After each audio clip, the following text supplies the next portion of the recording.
20 years stuck in another world, and today's the day to beat the boss and save everyone. Out of nowhere, a giant fire explosion takes over the place, and right in the smoke, a creepy figure slowly shows up. The beast steps out and praises the hero for holding his ground, but the monster taunts him, saying our guy's party is already on their last legs. Keeping his guard up, the MC claps back that the creature is totally wrecked too. Furious at the nerve, the villain readies a heavy attack while screaming. He doesn't even blink, just grips his spear tight to go all in. With that, the two charge at each other in an insane clash. In the back, the guy's team struggles to hold up the magic barrier.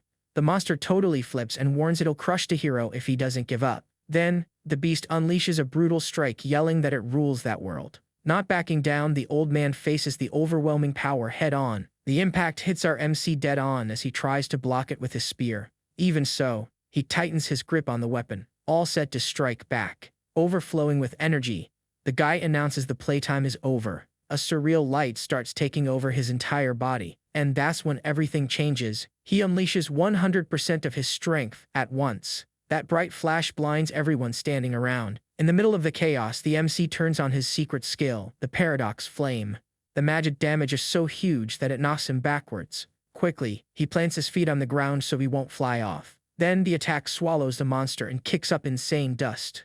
Shocked, the creature looks at the result of the strike. Hyunsuk stares back with an awesome badass attitude. Wasting no time, the villain charges with a heavy punch, but he dodges. Right after, the sharp claws come ripping through the air, but our guy has quick reflexes and blocks it all with his spear shaft. The force of the hit still pushes him back, pulling a groan of pain. Finding it funny, the beast mocks him, saying that felt like a tickle. The kid clenches his fists and shoots the question back in a sarcastic tone. Then, he points the burning blade right at the enemy's face, and tells him straight up that it's enough to drop the beast. Suddenly, a creepy magic seal appears right in front of the boss. The mark sinks into the ground and locks right under the monster. With that, an energy blast shoots up and traps the beast instantly. Stuck there, the beast admits it didn't expect to sweat this much against a human. The MC quickly ruins his mood, reminding him he doesn't belong in that place. Laughing it off, the beast warns that if he falls, the earth absorbs his body and he returns. But check out what happens. The creature freezes on the spot in shock. Desperate, the beast notices it's fading away, and the hero confirms the damage. He explains that the fire burns concepts and history, not oxygen, meaning the fuel for that fire is the beast's very existence. Seeing the end coming, the creature curses him, saying nobody will remember the hero. That's because his own team is just waiting for him to kick the bucket. Super chill. Our MC says he already knew, leaving the villain speechless. The saint tries to deny it, but he throws in her face that her love was pure acting, for real. She's disgusted he's an outsider and the flirting was just a dirty scheme. The idea was to keep him tame for when they'd stab him in the back at the end. Staring at the girl, he drops a, "Am I lying, saint?" Cornered, she freezes and breaks into a cold sweat, with no way to deny it. Hyunsuk turns his back and states that the other two are cut from the same cloth. He reveals the knight was paid by the cowardly emperor to wipe out the hero. As for the mage, a fan of weird tests, he just hated the MC because he opposed slavery. To top it off, the old man says he's known about this whole betrayal for 5 years. Fading little by little, the villain doesn't get why he didn't destroy the world. And the answer is simple, the guy just wanted his ticket back home. Shocked by this humble wish, the beast repeats the words in disbelief. Then we go back 20 years. On Earth, the MC was just a 30-year-old worker, but he fell into a chaotic place and no matter how hard he tried, he couldn't return. The only way out was fighting, so it was 20 years of non-stop training. In a flashback scene, some guards try to stop him, but they get a jump scare. He shows a kid he saved and politely asks for passage to the shelter. But a guard warns that the brat can't be saved and isn't worth the medicine. Remembering it well, the real nightmare was something else, with screams echoing in the back. The medicine there was trash. They wanted to chop off a leg just for an infection. Since the healers were on the front lines, there was zero help for the wounded folks. Back to the rescue, they call for the hero, who still has a scowl on his face. Meanwhile, some religious folks question the miracle, but something way worse happens. The guys freak out, saying the kid is possessed and want to do an exorcism on her. And to make it worse, they threaten the MC, who only feels sick of these heartless people. In the present, he realizes he finally cleansed that sick world. Completely beat up, he lets out a sigh of relief, saying the mission is done. Soon after, the fake knight walks up laughing, warning that it's time to tie up loose ends. Staring at the human trash, The MC tells him to his face he's sick of living there. The traitor just curses, totally pissed off at his answer. He notices his own body stopped moving, realizing the MC has become the real monster. Ignoring him, Yeon Soap takes a deep breath, letting out a heavy sigh. Man, at this moment he yells at the sky, demanding his payment for the dirty work. Right away, a beam comes down from the clouds, leaving everyone with their mouths open. The bright light hits the ground with a surreal force and blinds everyone. Out of nowhere, a blonde goddess shows up, putting on an act to congratulate him. But the MC cuts straight to the chase, demanding his memory and soul stay intact. Besides that, he demands his one-way ticket back to Earth. The deity tries to stall, warning that he'd lose all the power he gained over there. Smiling with a smirk, the old man doesn't even flinch. He tells her to stop faking it, knowing the goddess just wants to get rid of him quickly. Cynically, she puts on a sad little face and asks if that's really what he wants. Without hesitating, he states he just wants his normal life back, and that's it. Then, he drops his spear for good, showing he doesn't want to fight anymore. The blonde accepts the deal, and he feels the relief of ditching that nightmare. Looking at his bruised hands, the reality of resting finally hits him. While his body turns into light, the goddess warns his soul is going to a new body. The hero finds the talk weird, but she just says it's a guy destined for the trash. Even so, he shrugs it off, saying as long as he's on Earth, he'll handle the rest. Suddenly, a light switch sound breaks the silence in the dark. The kid wakes up in bed and realizes it's the year 2025. Laughing, he curses the people from the other world, happy to never see them again. With that, he catches a glimpse of a mirror nearby. In surprise, he touches the glass and sees a young guy, realizing this is his new look. Staring at the mirror, it finally hits the kid that he's back on Earth. Smiling huge, he washes his face and hypes up the clean water, the real magic. He turns on the stove with one click, so relieved he doesn't have to chop wood anymore. Opening his takeout, he almost cries, saying how much he missed this. Still in disbelief, he stares at the food, making sure it's actually fried chicken. He grabs a piece with his mouth watering, dying to take that first bite. Right there at the table, the MC demolishes the meal with pure joy, and the stuff is so good he actually tears up, finally tasting real food again. Visibly moved, he admits he missed this life an insane amount. Leaning out the window, he thinks about how he can finally have peace. But the city changed, and he's shocked to see it's already 2025. Chan Sok figures any struggle here beats that other world. Enjoying the modern luxury, he goes to take a nice hot shower. To his joy, the water comes out steaming right away, no need to heat up a thing. Right after, the guy hypes up the cold breeze from the AC, turning on with one click. Now this is the dream life, far away from that gross place he left behind. He goes to play StarCraft to celebrate, but a weird beast jumps on the window. The jump scare is so bad he lets out a yell, totally caught off guard. Totally confused, a siren cuts off his game to warn all the residents. They announce a corrosion rift opened in the building, leaving our guy super lost. Then they tell everyone to run to the shelter, and he just gets even more confused. Switching his vibe, he gets serious, realizing this is not a joke. The furry monsters start piling up on the glass. Slowly, the window glass starts to give way. The MC takes one look at that and dips out right away. Rushing down the stairs, the creatures chase right behind him. Completely lost, he tries to figure out what kind of monsters these are. The chase doesn't stop, making him even more pissed at the state of the world. Getting closer and closer, the beasts gain ground on the stairs. With no way out, the kid dives through a broken window. Behind the wall, he tries to catch his breath, thinking he lost the threat. But when he takes a peek, he bumps into a kid running down the hall. Chan Sok tells him to go to the shelter, but the boy asks where the monster went. Acting tough, the kid says he'll take down the creature and asks for his help. Then the hard truth hits. Earth's been a mess for 13 years, making our MC swear a lot. With no choice, he follows the kid, who's happily babbling about old rifts.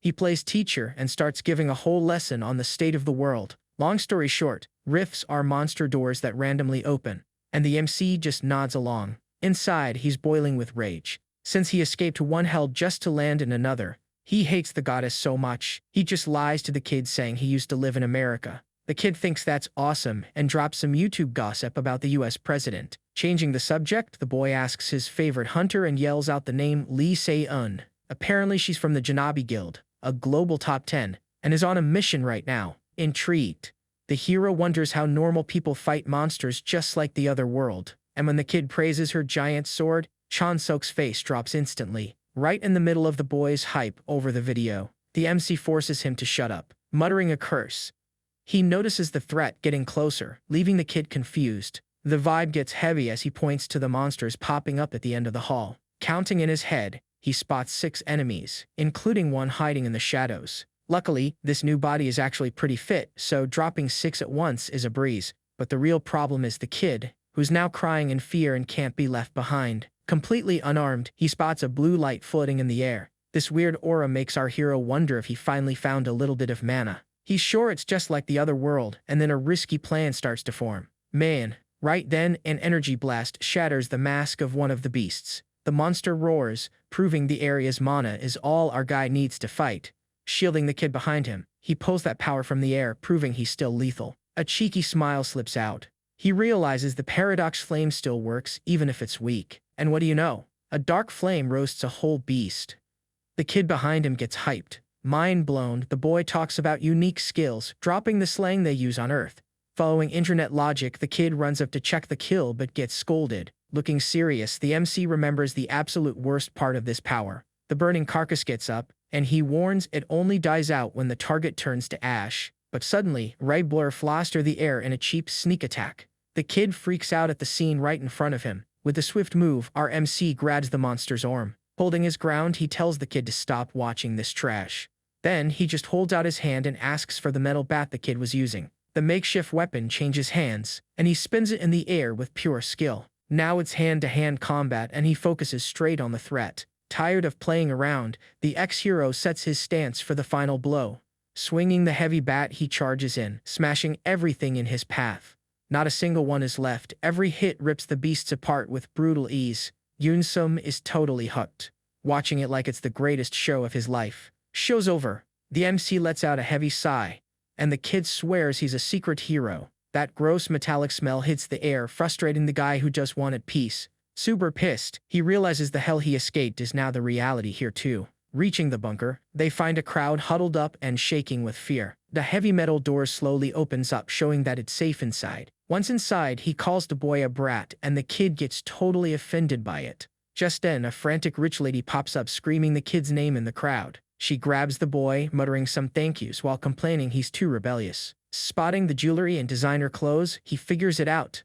They're a filthy rich family, and that's when things get serious. A massive thud makes the shelter's roof shake. A massive arm smashes right through the reinforced concrete like it's cardboard. The impact sends a bunch of debris flying everywhere, wrecking the safe haven. That freak of nature roars loud enough to deafen them, flashing machete-sized teeth. Pure panic takes over, and people trample over each other trying to run away. The little kid shakes and says that playtime is officially over and they need to run. Ignoring all the screaming, the MC thinks his retirement request was super simple. Touching his chest and thinking of home fills him with this bitter, endless frustration. Looks like fate thinks a life of peace and video games is just way too much luxury. Calling him a brat again, the kid throws a fit and tells him to drop the nickname. Curious, the hero asks why a spoiled rich kid wants to fight instead of hiding. Without blinking, the kid gets serious with the scary amount of conviction. He explains that seeing the armored bunker turn to dust proves nowhere is safe. So his goal is simple: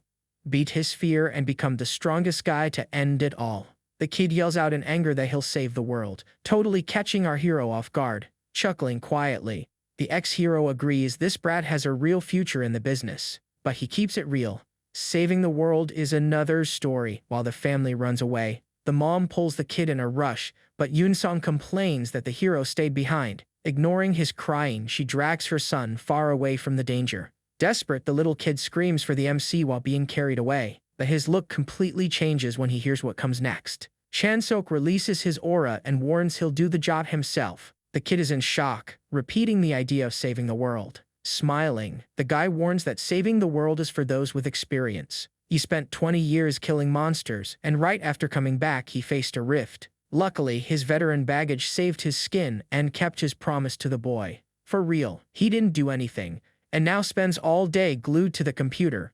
Just then, the victory screen flashes on the monitor and startles him. Drinking an energy drink, he celebrates the win, thinking it's all too easy. He pulls the tab on the soda and takes a big gulp. He reflects that heroic promise to save Earth barely lasted at all. The heroic drive lost hard to games, good food, and the perks of the modern world. And to make it worse, hunters already do this job, so he's just gonna order a snack.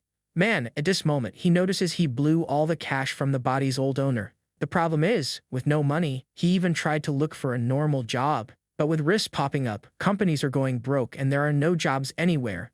Knowing he needs to eat, the guy notices the job market is a total mess. Then he stumbles on an ad recruiting new hunters on his phone. Shan-sok pulls up to the Hunter Association since killing beasts is his specialty. Inside, the waiting room is full of hyped applicants thinking they already passed. One guy even says the test nowadays is a breeze, you just need a cool power. Watching from afar, a veteran finds it funny and calls them all small fry. Right then, a black-haired hunter walks by and the vibe in the place instantly changes. Someone in line even mentions this is the best rookie class in recent times. The shock hits when an applicant recognizes the woman. Smoking a pipe, the badass is none other than number 10 in the global rankings. Amid the buzz, the crowd bets the Janabi Guild came to hunt for new talent. And their target seems to be Han Sang-ah, a genius rookie who controls electricity. Si-Eun's partner even mocks the girl's skill, asking if she charges batteries. Ignoring the joke, the leader just drops a maybe about the girl's use in the field. Losing patience, the buddy reminds her that fighting in a rift isn't child's play. Another hunter agrees, saying a perfect score in theory doesn't save anyone in practice. After all, people used to safe simulations take a while to catch the rhythm of the carnage. The chat gets cut off by the speaker, which finally announces the start of the fights. Smirking, CN hopes that some rookie there manages to surprise her. Right as the event announcer is blown away by the file of one applicant. He can't believe the guy there is a civilian with 0 academy training. With the mic in hand, he says this is a first in a history of the association. It leaves them wondering what nerve this crazy guy has to step up, as our MC appears. Shan-sok enters the stage with a straight face, still finding his new name weird. The ref lays down the rules banning lethal weapons and asking them not to kill each other. Looking around, the ex-hero focuses on the mission to save this broken world again. But for that to work, he needs cash to live well and eat fried chicken. So, he focuses on crushing everyone in the tournament, while both take their stances. The bell rings and the stands go crazy waiting for the clash to start. Wasting no time, the rival readies a fire spear, making fun of the MC's mana. The blonde kid warns it'll be an honor losing to him, just showing pure arrogance. Holding back a laugh, the fire kid thinks the fight is already in the bag. With that, the show-off charges forward, swearing he's the undefeated Spear King. He just stands perfectly still, only measuring the strike's ridiculous speed. The weapon's tip hits thin air, kicking up a cloud of dust across the arena. Totally lost, the blonde freezes, trying to process how he missed a standing target. He looks around desperately, thinking his opponent vanished into thin air.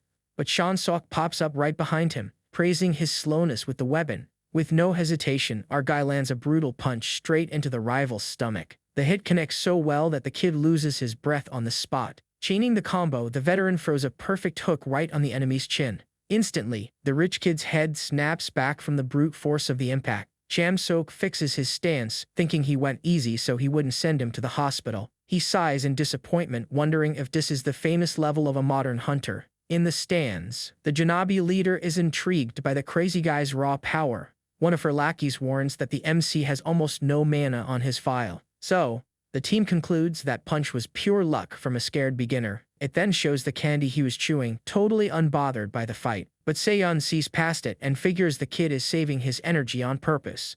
Cracking his neck in the arena, the MC decides he needs to be more lethal to show off. The preppy kid on the ground is still stuttering, not accepting the beating he just took. Then the veteran preps for the kill, calmly warning he won't send him to the afterlife. That just leaves the poor guy more panicked, shaking in his boots with 0 reaction. With one last clean tap, he knocks the enemy out and secures his first round win. The scouts in the top seats are mind-blown by how fast the knockout was.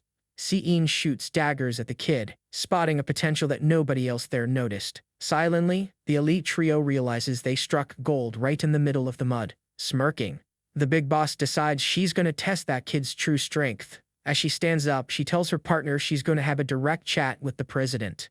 The routine continues in the ring, with our MC eating them alive without breaking a sweat. But his boredom just grows since none of the hunters there are even good for a warm-up. Dropping another wimp, he harshly judges the trash teaching level of this so-called academy. He takes a deep breath, hunting for at least one measly opponent who can last 5 minutes. And that's when it all changes. The prodigy rookie finally steps in and grabs attention.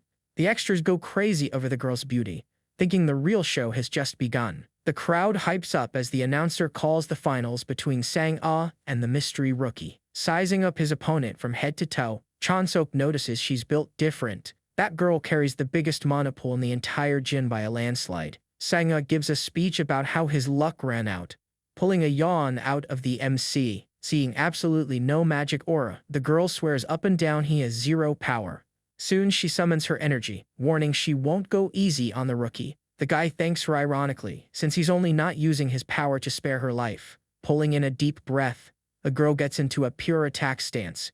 The ref blows the whistle and the girl was already set, prepping a powerful strike. The entire sheath of her sword overloads with static, ready to blow up. Even the veteran raises an eyebrow at the absurd burst of speed. In the blink of an eye, she draws the blade like firing an electric cannon. However, the magic cuts the air and hits nothing, leaving the girl paralyzed in shock. The truth is our hero was already high up in the air, dodging the deadly technique. Turning her neck in frustration, the rookie tries to grasp how he dodged a lightning bolt. Chansok breaks down the move from above, figuring out the trick to magnetize the sheath. Landing smoothly, he praises the girl's technique but warns she missed the main thing. The girl doesn't get it, so he keeps it real.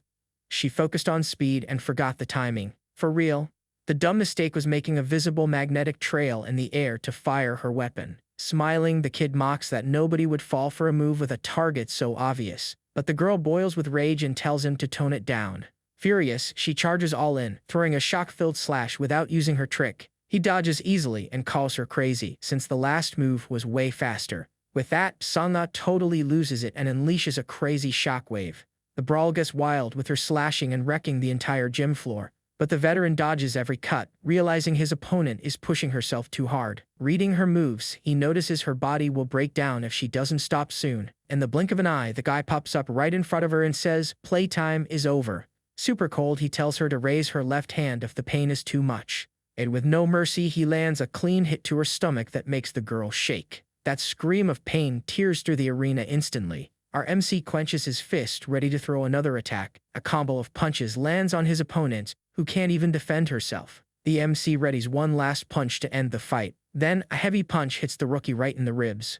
The girl passes out on her feet, losing her senses and bleeding badly from her nose. With no strength, she collapses on the concrete, completely knocked out. Up top, the crowd can't believe the class ace got totally wrecked by a nobody.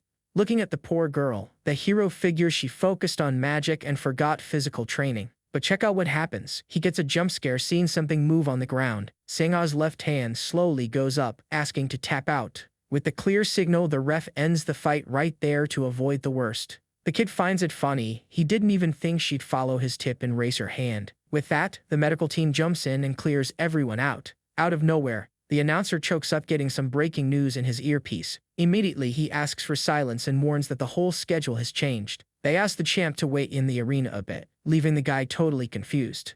And that's when everything changes. There's going to be a bonus fight against a pro hunter. The bosses authorized it all, and Seon's partners know it was her doing. Seeing the crowd go crazy, the ex-hero realizes the challenge will be massive. To him, these surprise tests are the same no matter what world you go to. A massive sword drops out of nowhere and sticks in the ground, calling the kid's name. Right after, the voice apologizes for the invasion, saying she needed to test him.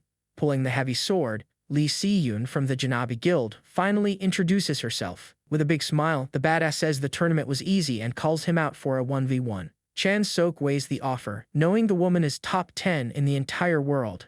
Just sizing up her stance, he realizes things are serious and the fight will be ugly. Despite the risk, a cheeky little smile escapes the kid's face, and he accepts the duel for right now, leaving the announcer shocked at the rush. The veteran notices his hype, and the boy admits to himself he barely broke a sweat there. While they take the rookie on a stretcher, he decides to use the chance to boost his name. Grabbing a spear left on the ground, he realizes the top 10 is the perfect stepping stone to fame.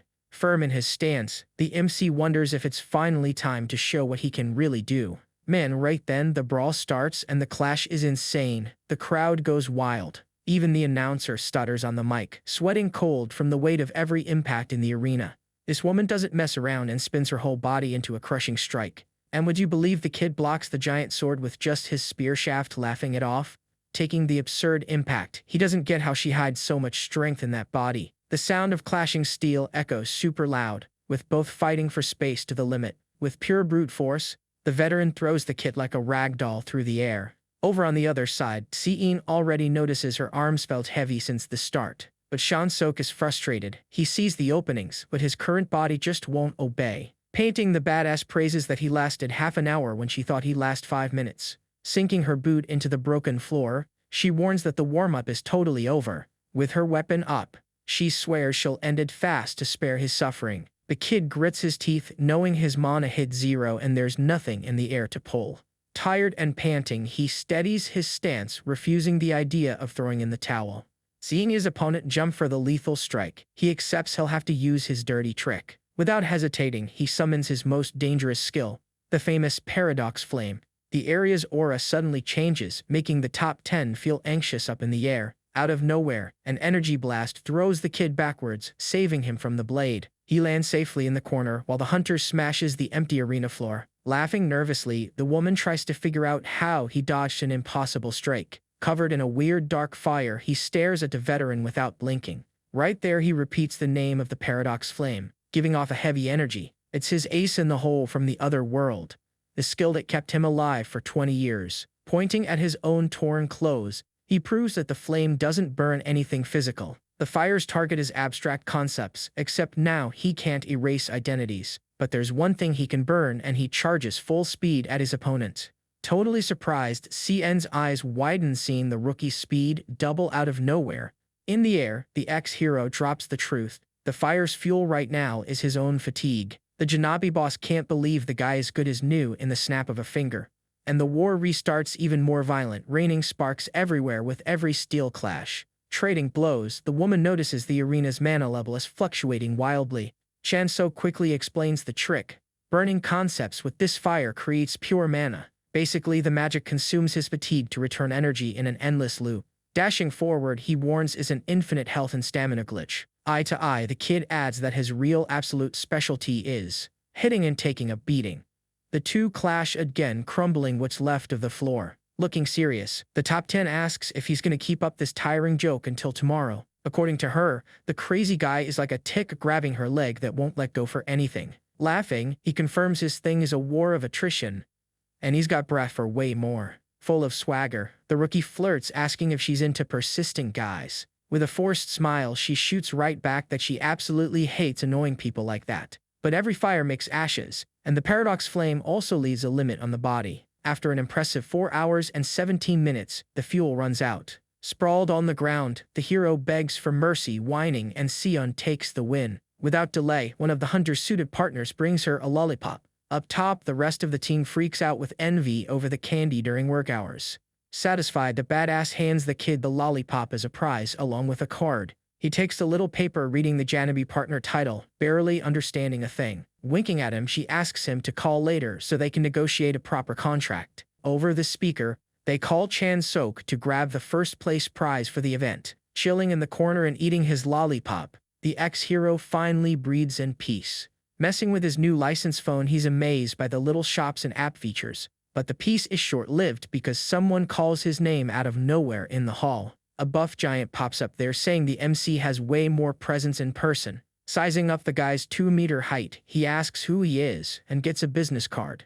The paper says Tybeck Guild, and the big guy already invites him to the team. Yoon swears under his wing the kid will fly high, and you can tell the guy is serious. But the memory of Seen asking for that call flashes in his mind, so the kid remembers their setup and decides to stall to think it over. But the giant bursts out laughing, warning he doesn't need to answer right now. Putting a heavy hand on the kid's shoulder, the veteran drops a threat. With that creepy smile, he gets close and tells the rookie to think carefully. After the warning, the big guy turns around and dips, leaving him planted there. He quickly makes a disgusted face and swears he'll stay far away from this Tybeck. Hours later, Yoon answers the call and he right away asks where they're meeting. The hunter says she's at a cafe called The Hut, right in the association's building. Finding the foreign name weird, he follows the route and spots the wooden sign. Right as a door, a super hyped waitress welcomes the guy with the biggest smile. Yoon was already chilling at the table, praises his timing and tells him to sit. The rookie mentions the place's name, and the veteran notices his weird look. Keeping it straight, he says a weird giant tried to poach him for another guild. She figures it out right away, warning that nobody messes with that guy's offer. Giving that cheeky smile, the kid pokes fun, asking if she chickened out too. But check out what happens. The badass warns she doesn't want to recruit him at all. Her idea is for him to work as a solo freelancer, leaving the ex-hero confused by it. She then explains to Beck would just toss him at the back of a line as a mere junior, totally lost. He asks about the ranks, and she reminds him he's not from the bottom. It all works like a pyramid, split into junior at the base, senior, and partner up top. Sean points out the base is just grunts getting a fixed wage from the boss. As a partner, she owns guild shares and profits too, kind of like a business owner. The lackeys there say it sounds like a law firm, and she confirms the inspiration. In practice, the guy doesn't need to eat dirt down there to become a boss later. Catching on. The kid gets that if he shines alone, the market will come after him. The veteran happily agrees and pushes another candy, leaving him scratching his head. Keeping it real, he mentions he has no connections in the market to score VIP missions. Giving a cheeky smile, she says she'll help out with that bridge totally for free. He takes the bait, kinda suspicious, asking what's the catch for all this kindness. The idea is to lock the guy in a debt of gratitude so he never forgets Janabi. With that, she slides an envelope on the table, making it clear it's his choice to take it. Opening the paper, the MC finds out the mission is wiping out a rotten zone on an island. He thinks it's just killing a boss, but the job is hunting new rifts all over the map. The contract pays $5 million now and 15 at the end, with the mission in a month. Pissed off, the ex-hero crumbles the paper, calling that amount a joke for the risk.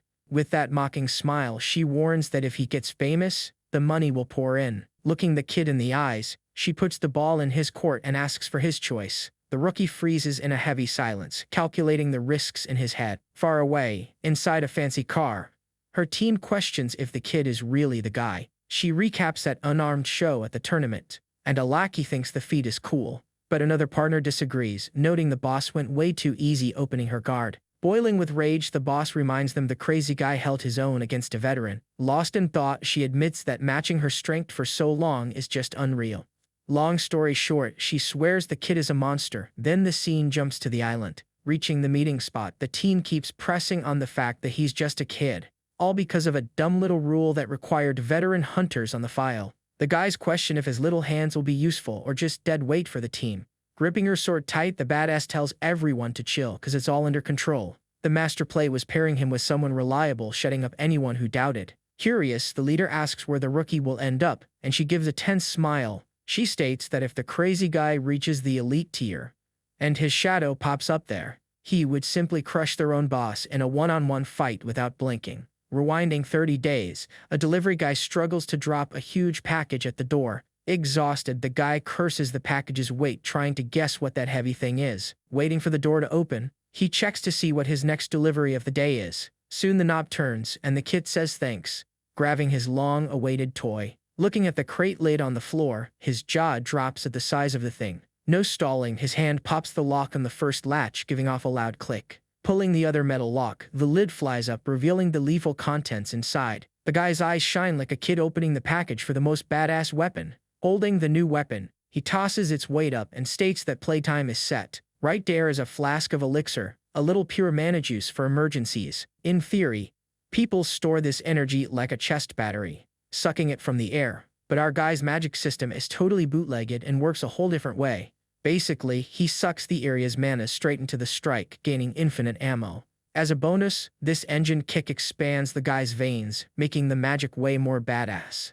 The hassle is, his pipes are rusty, so stocking up on some of this potion will save him. Staring at his reflection, he guarantees 1 month of magic workouts will do the trick. Jumping to the present, the island's port turns into an anthill of focused hunters. There's a giant line forming on the sand, with the tense crowd waiting for orders. When it's the kid's turn, he just shows his phone code for the guard to scan right there. The guard checks the data and sends the hero straight to the Squad 8 tent. Scribbled on a piece of wood, the number gathers the rejectine by the water's edge. Reaching the spot, the veteran hears a grown man whining about being sleepy and cold. Then a really high voice starts a chat, making him turn his head a bit startled. Look who it is, the lightning girl, who praises his cut and tries explaining her scars. Sanga tries to push some squad friendship talk, but he cuts her off super dry. She plays embarrassed, acting tough, saying her shoulders still hurt after the beating she took. Totally missing the joke, he says injuries are serious, leaving the poor girl dead mad. Luckily, the colonel on stage grabs a megaphone, yelling the plan in everyone's ear. Since the reject squad is all here, the crazy guy pulls out the mission map to explain. The suit mentions there are green rookies around, making the MC take the hint. During the little class, the officer lists the whole classes and hypes up Alpha Rift. This damn Alpha is stuck in a church and the message is clear: do not go near it. So, the squad's hustle is slicing through alleys to bust open the smaller rifts. In the back of the room, some fools complain that this mission is way too risky. Finishing the ride, the boat docks at the creepy pier of the abandoned island. The ex-hero feels the weird aura emanating from that place. He and the shock girl get off the boat along with the rest of the group. The officer blows his whistle, getting everyone's attention, warning them that if any crap happens, the coastal base is on radar tracking everyone's heartbeats. Saluting, the big boss wishes good hunting to this team of absolute butchers. A veteran takes the leader role and makes up a whole survival plan. The rest of the group scratches their heads, finding the guy's tactic way easier. Tired of the chat, the rookie cuts in, opening the map and showing the temple spot. One of the vets steps up to the kid, calling him an idiot and questioning the temple idea. Super chill, he explains the mountain view covers the whole area and even works as a base, but guys throw a fit, saying they aren't going to war to need a fort. The former hero just pities so much ignorance coming from this group. Then, someone suggests they split the group to explore the area. The swordswoman herself and another hunter jump from the trees to join the kid, and so the team splits, with the three heading to the temple, and the vets bailing. He already expected Sangha to tag along, but notices the newbie's mana is way stronger. Curious, he asks why this Kim Min-jae decided to follow the duo. Him says he was worried about the two newbies, which actually earns a drop of respect. But the piece ends fast. The hero's instincts go off, warning of danger. Without thinking twice, he stops in his tracks and tells everyone to freeze right there. Spooked, Kim doesn't get the sudden stop and asks for an explanation. Making a shushing sign, Chan Sok points quietly to the other side of the trail. The vet peeks from behind the rock and turns white as a sheet. Man, there's an army of weird goblin-like monsters blocking the way. Shaking in his boots, Kim warns there are about 50 of them and they need to fall back. He ignores the panic and asks about the guy's magic, who freaks out at the idea of fighting.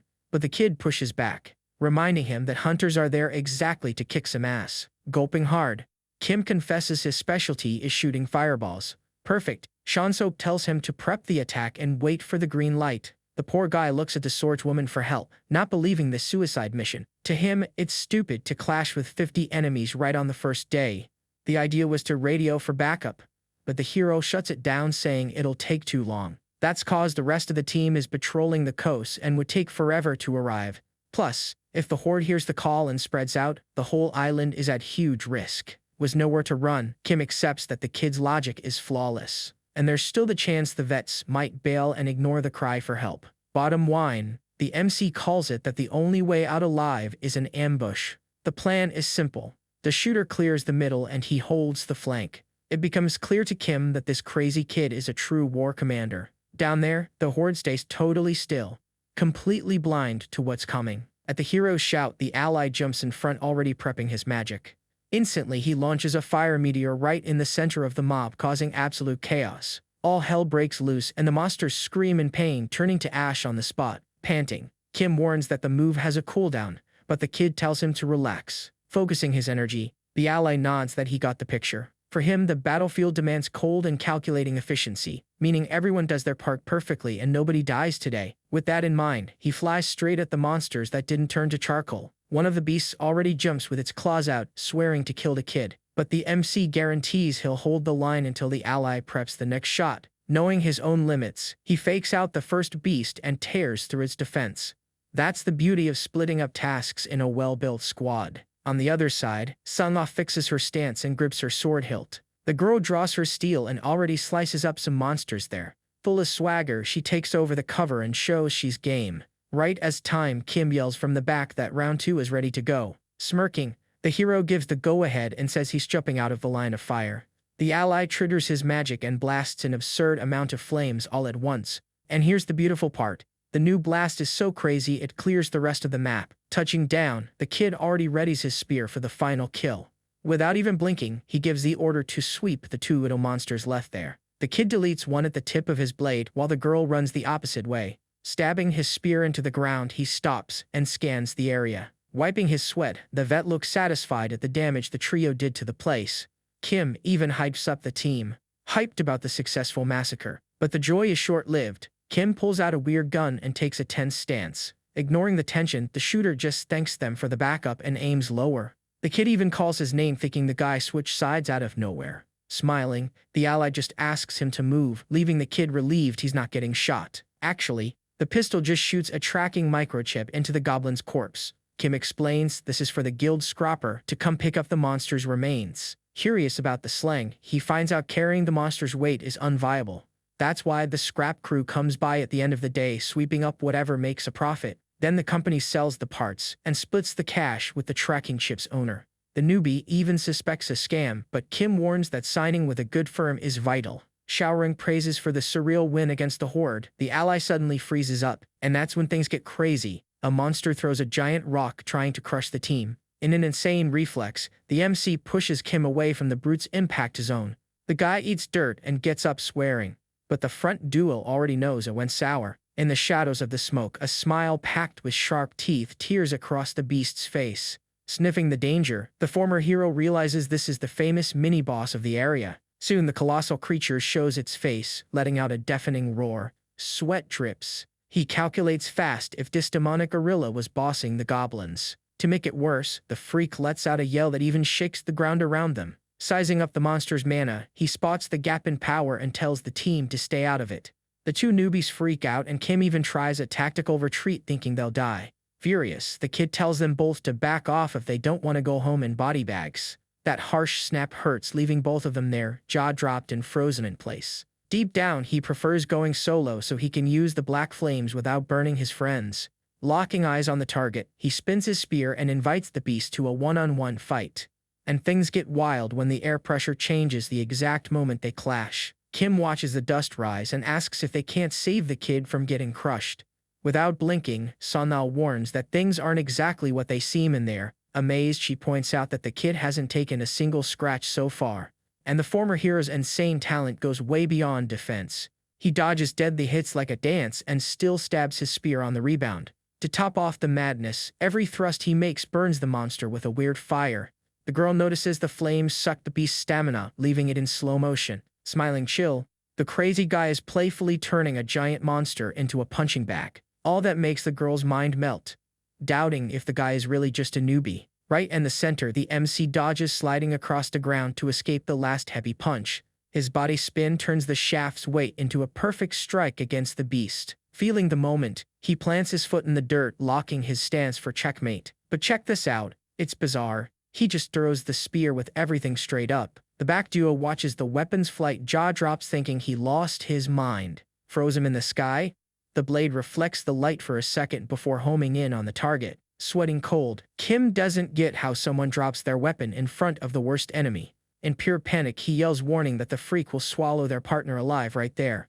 The beast gets real close, just a few inches from our guy's face. Right then, the blade comes crashing down from the sky, hitting dead on. With the crazy impact, the freak gets crushed into the ground and bites the dust. He decides it's time to finish the job and wipe the beast out once and for all. Behind him, the newbie duo is left jaw-dropped at the show of power. Kim has no clue what's going on, since he swore the kid was struggling. Then, the kid yanks the weapon from the corpse and calls the shooter, who answers spooked. Checking out the body, he asks if it's normal for a beast that size to show up there. To the former hero, this would only make sense in a level 3 corrosion zone or higher.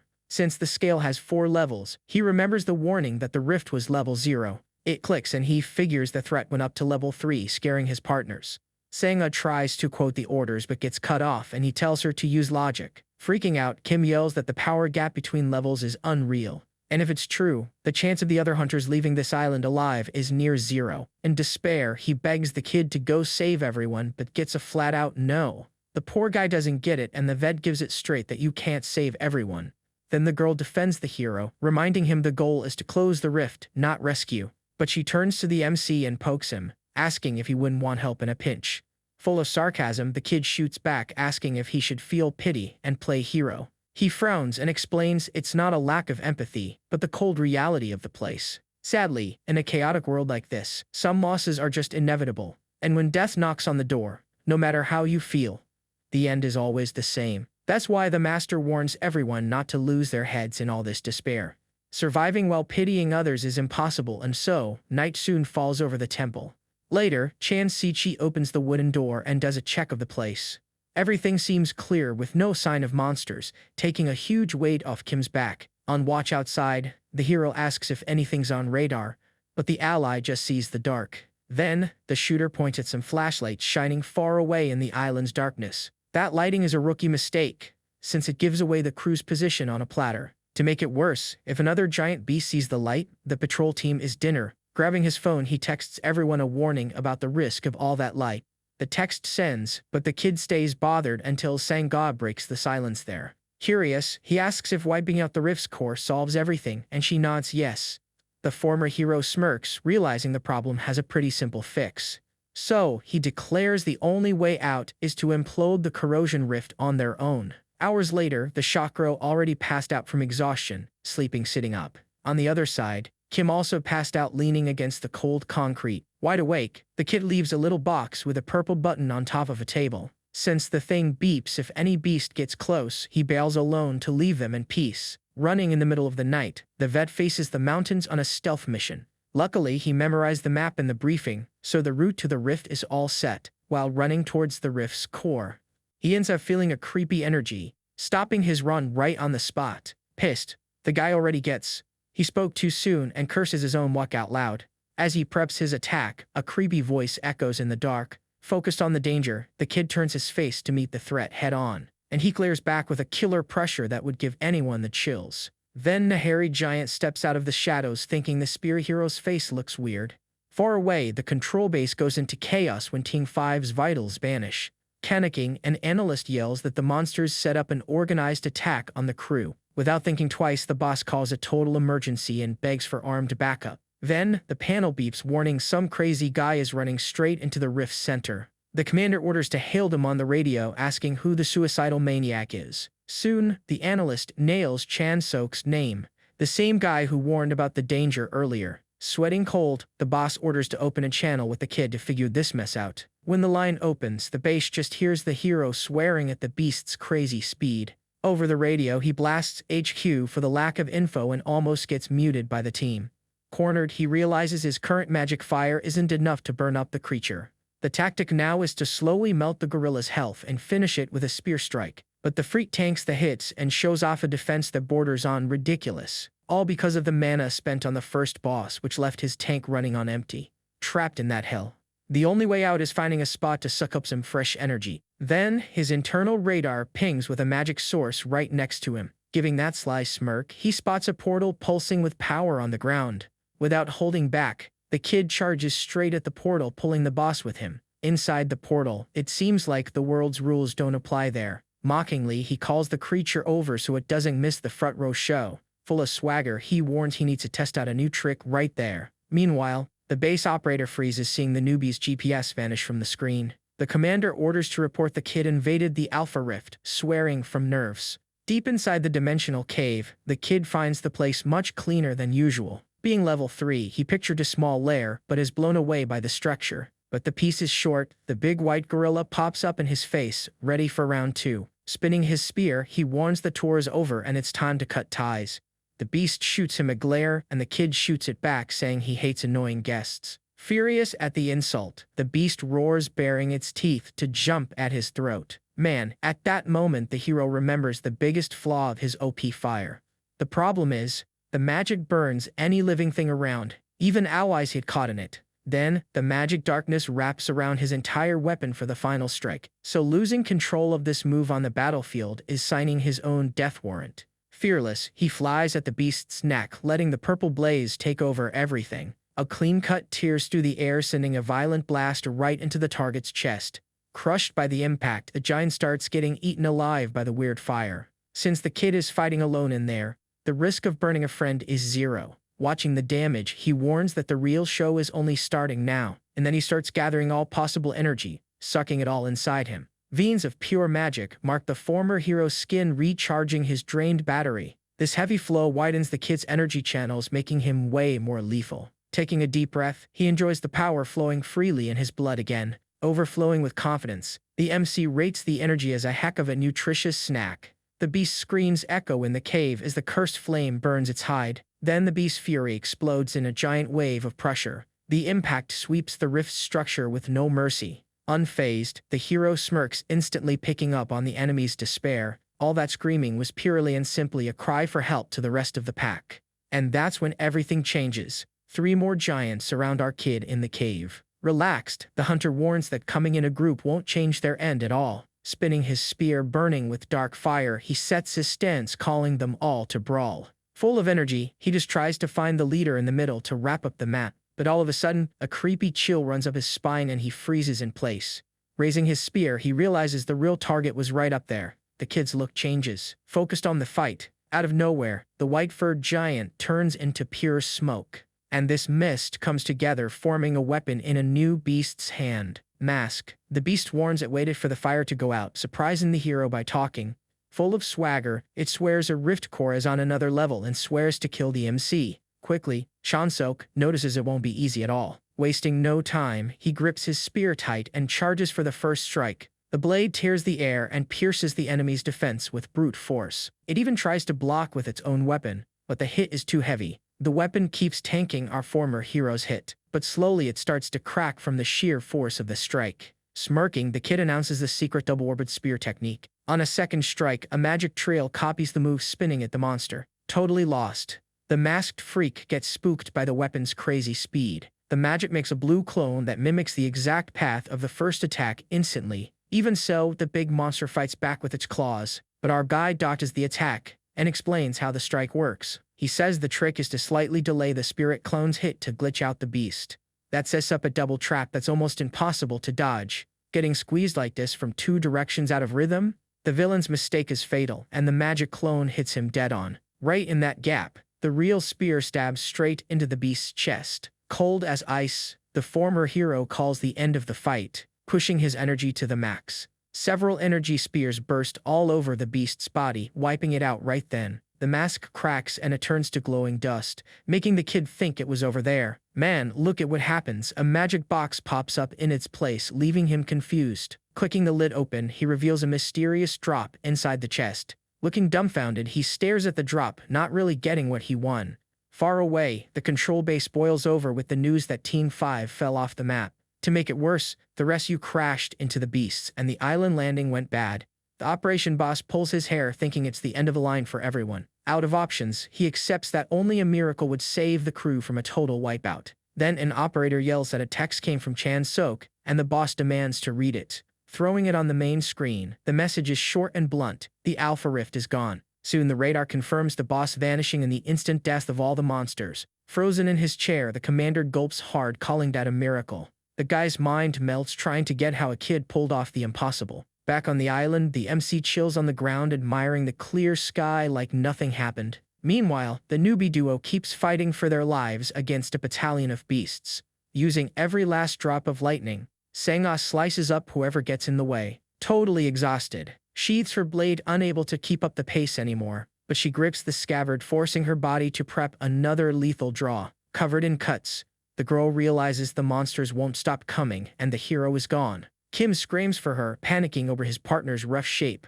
In the middle of the mob, he stops believing they'll even breathe the next day. The girl gets right away that the shooter is also busted and out of mana. Her legs shake, giving away that her body is about to completely shut down. Out of nowhere, one of the beasts roars, tearing the air and flies straight in for the kill.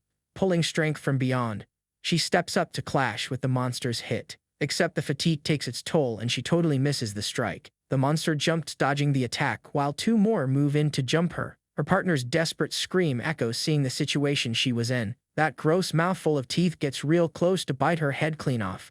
With no strength left to react, the mage screams desperately for the girl. And that's when the tables turn.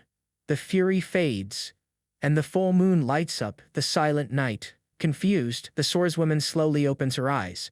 Scanning the brush, she tries to figure out the piece that fell over the place. There simply wasn't a single monster left, leaving Kim looking dumbfounded without a clue. Back at the island base, the vibe now is all bandages and people breathing relieved.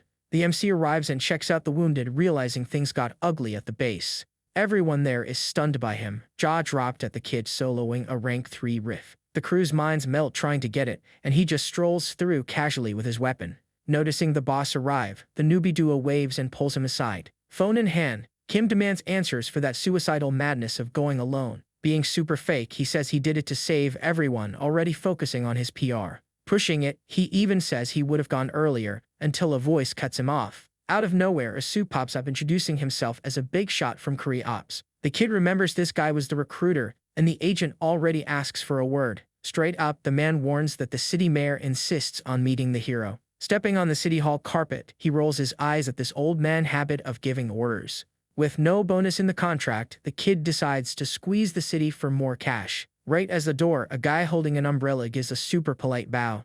This is Lee Piljay, the PR guy in charge of bridging things with the government. The dude kisses up, saying the mayor fell out of his chair reading his report. The boss even cleared his schedule, but the kid drops the truth that he didn't do much. Stubborn, Piljay reminds him that a feat like this only happened with the legendary Great Pioneer. Ending the chat, the guide opens the office door announcing the star's arrival. In the back, the mayor of Incheon flashes a politician's smile and thanks him for the visit. Named Park Gion, he quickly apologizes for the rushed invite in that nasty weather. Real quick, the man tells him to grab a chair and demands hot coffee from Piljay. Clinking his cup on the saucer, the politician pours out praises for serving the country. The island was causing headaches and the safe was empty, so he loved the cheap labor. Between sips, the MC confirms that this was his first gig around there. All emotional, the mayor stands up saying, Incheon is proud to launch this hero. And it doesn't stop there. He draws a patriot speech that leaves the kid totally lost. Selling the city, he mentions the airport and foreign investors throwing cash at the area. The politician's eyes shine, talking about the river of money crossing Incheon's skies. To wrap up, he swears up and down he'll cover the hero with backup for whatever he needs. Leaving that nonsense, Chanso gets in the car and turns to the suit. Suspicious, Piljay asks the real question, wanting to know why he became a hunter. The kid says if the toilet clogs, someone has to get their hands dirty and fix it. In silence, the agent reflects on the weight of that dirty, yet very realistic answer. Soon he warns that fame is knocking on the door with TV invites and dumb commercials. Reading the room, the former hero picks up on Piljay's fear of him becoming just a sellout. This human weakness is normal in a world where there's only misery past the wall. Since Korea is the last country standing, heavy cash buys souls easy around there. Given that, the kid's heroic feat shined too bright for those who lost faith in justice. Sincere, Piljay asks the hero to stand his ground as a true symbol of light. Looking at the view, the kid gets curious to see how far the city will go. It's clear the mayor isn't even hiding his bad intentions. But the MC isn't buying it. After all, living so long in the other world taught him how the game works. So, the kid drops the truth and asks what the price for all this backup is. And then things flip. He calls the guy out for just wanting help to get re-elected. Embarrassed, the politician stutters and praises how fast the internet is. The hero points out his term ends next year and his re-election is on thin ice. Trying to stall, the man brings up that the island mission needed the city's green light. But the goal is clear. The politician wants to steal the hype and say he found the talent. Selling his pitch, the suit mentions his connections with the giant companies around there. One example is a coffee commercial he could pass on for the newbie to shoot. Promising more perks, he tries to keep going, but the MC cuts him off right there. Totally cold, the kid warns he's not cheap enough to be bought out like that. Leaving the man speechless, the former hero warns that the world needs a new idol. Basically, if an insane talent like him keeps on hunting down rifts, all this cash and influence will naturally fall into his lap either way. Sweating cold, the suit throws easy missions on the table, but the offer is garbage. Mocking him, the kid tells the mayor to go congratulate the current commercial guy, because by the looks of it, the poor guy is gonna have to renew his contract. Turning his back on City Hall, he casually walks out into the rain. Meanwhile, Piljay kneels in the water under the rain in front of a hooded guy. The mysterious boss states the island test failed and the henchman begs for forgiveness. Shaking in his boots, the agent tries to save his own skin, saying he brought something good. Intrigued, the villain checks the phone showing the leaked Hunter tournament recording. On the screen, the MC's rare flames leave the suit jaw-dropped at the sheer power. Smiling a sinister smile, the hooded guy praises the kid's dangerous talent. September arrives and people line up at the big screens wanting to see the New World list. A kid hypes up with his phone in hand, showing the update to his mom at home. On the streets, people are guessing the top names, while others couldn't care less. But this time, anyone tuned in knows the boring list just took a massive earthquake. The association president gets the fresh list straight from an analyst's hands. Far away, Siyun herself suspects that the unarmed crazy guy made it onto the ranking. Wearing a sharp suit, the MC stares at the screen thinking this fame show is just nonsense. To him, what really dictates the money are the top 10 in the world that year. and Janabi's leader holds down 10th place, making her mark in the global elite. Sitting in 5th is the elite sniper with his golden rifle turning heads. The podium's bronze goes to a crazy guy showing off pure firepower all over his body. Taking the silver, a giant of pure muscle shows up in the middle of a wrecked background. Man, right now the top of the list crowns none other than the newbie Chan Sok. Just then, a suit warns that the waiting time in the dressing room is up. Giving a nod, the hero hears the guy congratulate his crazy jump on the leaderboard. After all, making the global elite in record time like that is just insane. If it was a veteran killing a grade 3 boss, the media wouldn't even care. But since it's the newbie's very first mission, it's raining mics on him up on stage. Thinking it's all a circus, he warns he only has time for one more question from the crowd. A kiss-ass reporter asks for a catchphrase about the future of humanity. Totally confident, the MC tells everyone to forget the typical hero cliches. He coldly declares that the only thing that will speak for him are his results. Days later, flying in a chopper, a guy points to the ruins of Gonsal prison. The association boss is with him and regrets that the outside world has already collapsed. Holding down the fort, Korea was the only one to survive and keep making technology. Curious, the MC asks about the rest, and the truth is the capital simply vanished. Stepping on the ruins, the president calls the hero over to see the damage up close. That giant crater is one of the 8 worst global rifts in existence. 13 years ago, the thing opened up, ripping through the center and swallowing the city. It happened in a blink with no warning, and anyone who didn't run in time became history. Nobody caught in the corrupted hole's radius had the slightest chance of escaping. Just like that, millions of lives were wiped off the map in a single blow. Back to today, the suit mentions that governments lost their power to big money. With no patience for history, Chan Sok just asks the reason for that fancy ride. Then the boss drops that the Taebek gorilla freaked because the kid ignored the invite. Instantly, the giant's mobster-like face pops back into the newbie's head. Turns out, the guild snapped and tried to get the kid's address by force. The president says he played dumb, but warns that Taebek plays rough and without rules. Pissed off, he admits his current body couldn't tank a direct punch from that brute. Watching the kid, the suit picks up on his urge to fly solo, and he confirms it. Then comes the pitch, taking a VIP government mission to gain political immunity. Catching on, the newbie straight up asks what the price for all this protection is. The president is direct.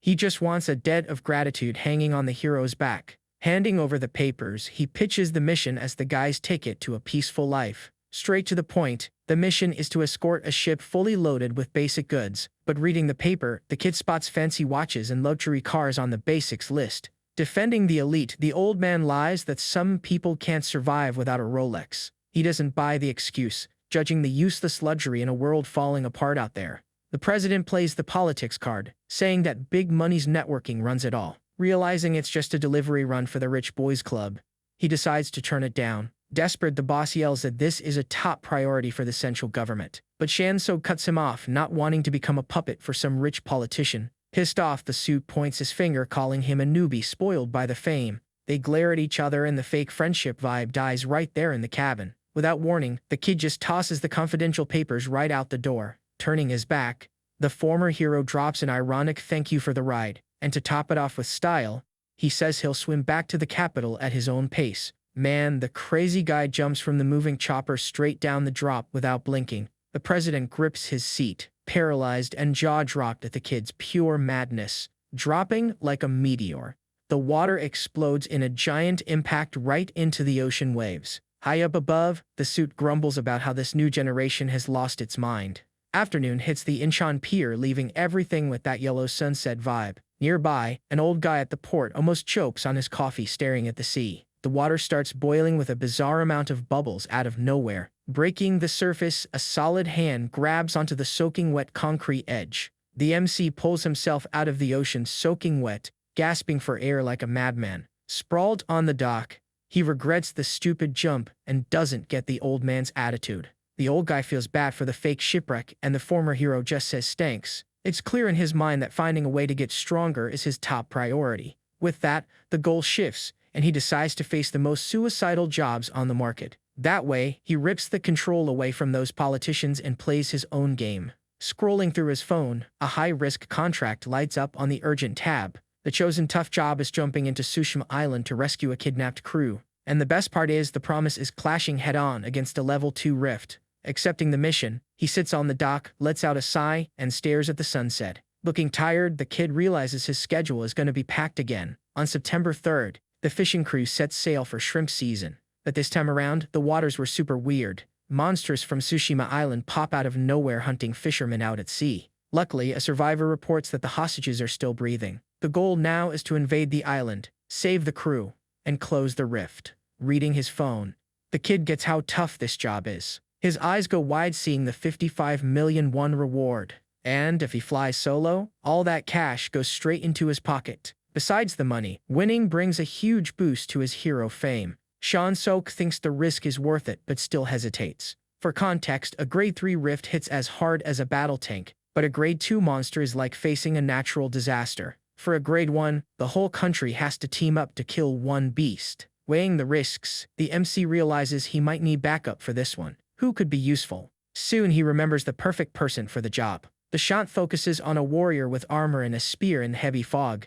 No surprise here, it's Arbula Yu Chan-sok. Seiya pops up beside him, asking how long until they reach the island. Checking the route, he guesses they have about an hour left. She tells him to rest up, warning that this fight is going to be way tougher, but soon she changes the subject, pointing shocked at his shoulder. Hyped, the girl freaks out seeing the famous Iron Seraph pauldron. The kid says he got it as a freebie from a scrapper, making her jealous. Flexing a bit, he reminds her he soloed a grade 3 while she's just a newbie, and tells her to get stronger as she wants a VIP treatment like him. Then the story flashes back a few days to explain this team-up. In the flashback, the girl gets the invite to team up and agrees right away. She thinks it's crazy, since grade 2 is even more insane than the last rift. Ignoring her panic, the hero stays glued to his phone screen. Real quick, he drops the bait asking if she wants to become a legend. The kid reminds her she admitted herself she had a lot to learn from him. If she's still up for it, he'll play the newbie's teacher. Under his wing, her power would multiply like crazy. Straight to the point, he asks what her final answer is. She shows off a huge scar and admits she has serious reasons to evolve, looking him right in the eyes. The huntress doesn't back down an inch, and swears she'd clash with hell itself to get more power. Back on the boat, a red siren goes off, pulling them out of their chat. The radar beeps and the shadow of a creepy old ghost ship cuts the fog. Chan-sok focuses his eyes and warns that there are actually 5 enemy ships. Sizing things up, he notes the invasion has to be completely stealthy. He throws it to Sangha, asking if she's got any tricks up her sleeve. Challenging her, he forbids the girl from making excuses not to help. She processes the challenge in silence, coming up with a quick plan. Smirking, she teases him, asking if there's something the master doesn't know, but he frowns while she bursts out laughing because he can't walk on water. Right away, the waves crash hard, making a bizarre sound. Fact is, the kid is crossing the sea riding on the girl's back. He shoots a focused and totally lethal glare toward the ships. Getting close, the master tells the newbie to clear the first ship. By the hero's logic, the ships in the back have a much heavier magic aura. She nods and takes a blind leap right onto the enemy deck. The huntress goes on high alert the second she steps on the rotten wood. A weird shadow pops up ahead, and she hopes it's just a lost civilian. But the MC yells from afar for her to pay closer attention to the target. Checking its steps, it's pretty clear no human walks crooked like that. Sure enough, a bizarre ghost pirate roars in the middle of the fog. The girl balances on the ship's edge and draws her sword for the fight. Never missing a joke, the master warns she's gonna bust her knee landing like that. Because of that, the noise grabs the attention of the whole skeleton army. Stepping firm, the kid gets ready to launch his attack. His stance shifts and the hero's magic pressure wraps around everything. And in a blink of an eye, a brutal blast clears the entire deck. Chan-sok relaxes, seeing those backs of bones are bottom tier for grade 2. He looks over worried if his student is handling things on her own. Man, when he looks, the crazy girl is burning mana like there's no tomorrow, yelling the girl's name. Pure panic hits our hero's voice. Running over, he curses the newbie's lack of energy control. The warning is clear, you don't need all that power to kill weak beasts. He remembers promising to boost her stamina through hardcore training, but her reckless rushing makes him swear out loud in the chaos.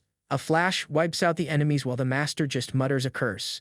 Complaining non-stop, he demands she chills out with the magic drain. Practically begging, he tells her to dial it back so she doesn't pass out. Sangha glares right at her master, totally caught up in the heat of battle. Deep down, she carries the heavy trauma of never wanting to be weak again. Back to the fight, a blindfolded pirate jumps at the huntress's neck. The beast's rotten jaw opens wide, trying to bite a chunk out of her.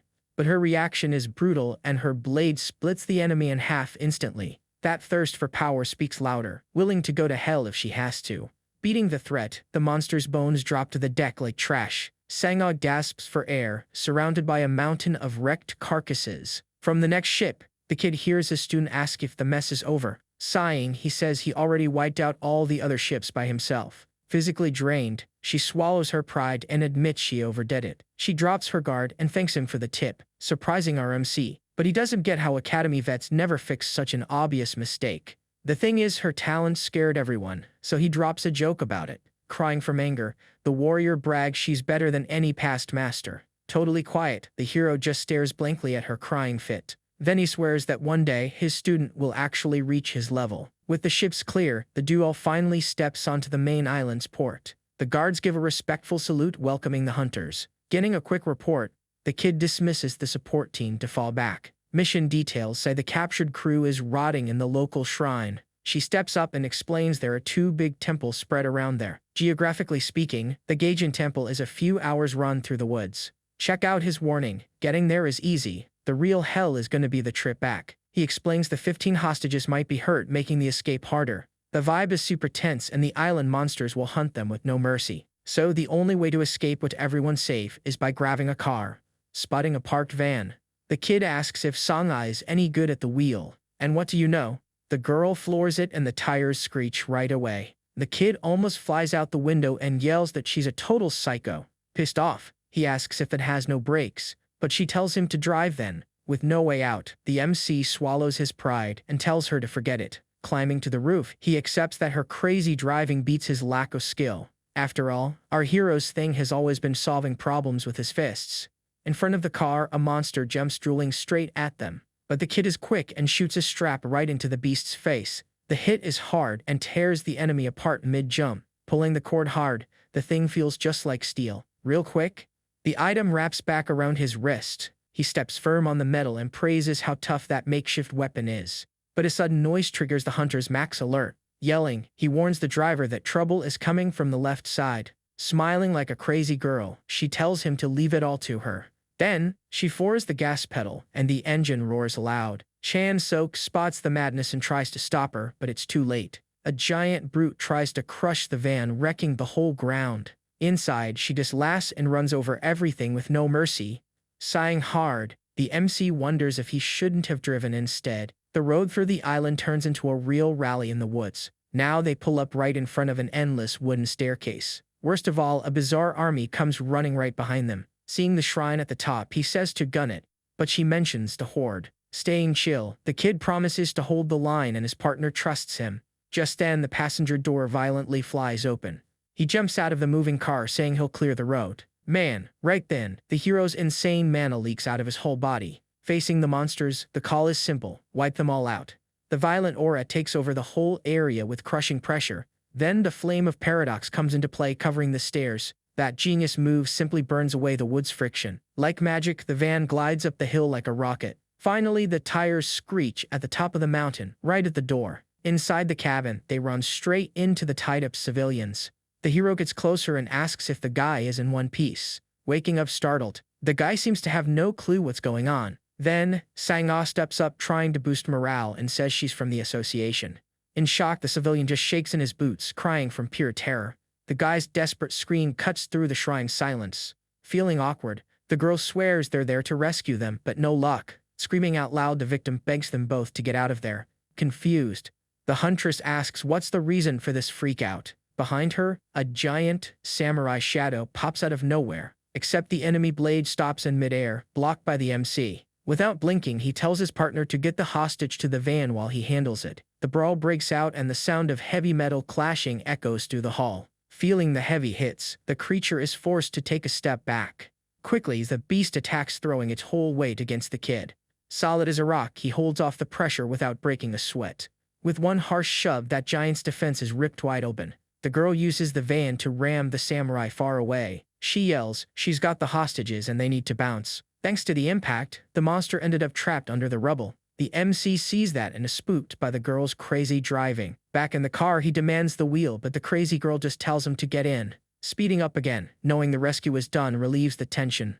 but the piece is short when the girl can't believe what's ahead. Desperate, she points into the dark, screaming her partner's name. Out in the woods, a sea of little red dots glares at them. A wall of ugly monsters completely blocks the dirt road. Looking closely, the kid notices one of the run-over freaks survived. Wasting no time, he asks for his partner's sword, leaving her in shock. Bothered, the girl says that taking a warrior's weapon is a huge insult. The MC gives it to her straight, asking if her pride is worth more than the hostages. And before she can even complain, the blade is already in our hero's hand. Gripping the weapon tight, he steps into serious combat mode. Right there, a bracelet hides his trump card to turn the tables. Days ago, back in the island's rift, he'd found a hidden treasure. Surprised by his luck, a shine on the ground caught his eye. It was a super creepy metal glove just left in the corner. Putting the thing on, he instantly saw its potential. The gadget started pulling and storing energy right out of the air. Basically, the thing worked like the perfect portable battery. Fully charged, it guaranteed exactly 5 minutes of pure broken power. Just enough time to go toe-to-toe with that crazy chick from the Janabi Guild. Cutting back to now, both weapons are locked and loaded for the damage. The accessory reacts by sparking up an insane charge of power. And here's the game changer. A magic wave explodes, wiping the area. In one insane move, our MC turns the entire horde into dust. From the driver's seat, the girl watches the front row show, speechless. Checking the rearview mirror, she wonders how he sliced so many freaks instantly. But the kid leaves no openings and grips his blade for the finishing blow. With a sharp yell, he tells the van to speed off to the port, tearing up the road. Getting to the docks becomes a matter of seconds in the mad dash. But the party is short-lived because a living wall still blocks the road. Creatures crash onto the hood, and the hero doesn't even know where they're coming from. Knowing the engine's limit, the girl asks to fight, but gets a flat-out no. Before the argument goes on, the car drives right through a barrier. It was a spell that made a shock field, melting any beast that got close. Flung far away, the freaks get swatted like flies on a bug zapper. Suspicious of the miracle, the huntress keeps her guard up. Finally, the van breaks the blockade and leaves hell in the rearview mirror. An invisible wall simply stops the enemies dead in their tracks on the road.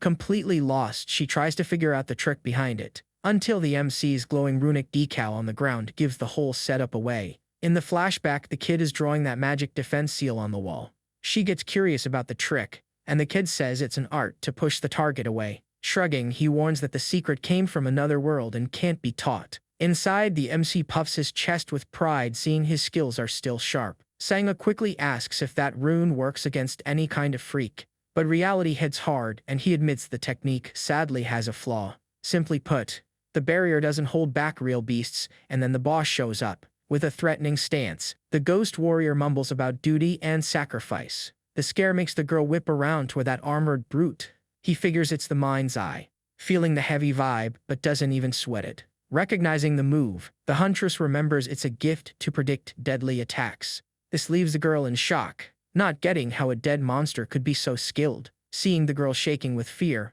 our MC grabs her sword and tries to calm his partner down, guaranteeing the situation is under control. Real quick, the theory lesson starts, where he says that move is pure instinct. Without blinking, the kid promises to show firsthand how to break that OP defense. Man, and that's when things change. The warrior senses danger and steps back in fear. But the retreat is short, and the monster charges in, tearing the air with its heavy blade. Sanga panics, not getting why the newbie is walking straight to his death. He calmly explains that this battle reflex only reacts to aggression and fear, playing fair. The weakness is fighting the feeling with pure killer intent in mind. The chat makes the girl remember other fancy names taught in the magic realms. All this is sold by the elite like they're unreachable and almost godlike powers. Right then, the MC stops with all the calm in the world, right in front of the target. And what do you know? The beast freezes instantly, looking like a statue frozen in time. With a simple move, the hero's deadly pressure simply shatters the armor. Staring at the scrap on the ground, the hunter claims those styles are total nonsense. He warns that chasing fake enlightenment only serves to build walls in your mind. In a heavier tone, he makes it clear he has every right to judge those tactics. After all, the wisdom cost a lot of blood in the trenches for 20 long years. Han Sung-ga gulps hard, noticing that goofy guy is hiding some insane power. That hits hard, and the huntress starts questioning what she's doing with her life. Owning her own weakness. She gets that she held herself back, while the kid went beyond. It fully clicks, and the warrior swears she'll drop the comfort zone and focus. Facing the wind, she goes over her old scars and remembers her big goal. Then the girl turns her face, holds back tears, and says she needs a huge favor. Smiling weakly, she trashes her pride and asks to become the hero's official student.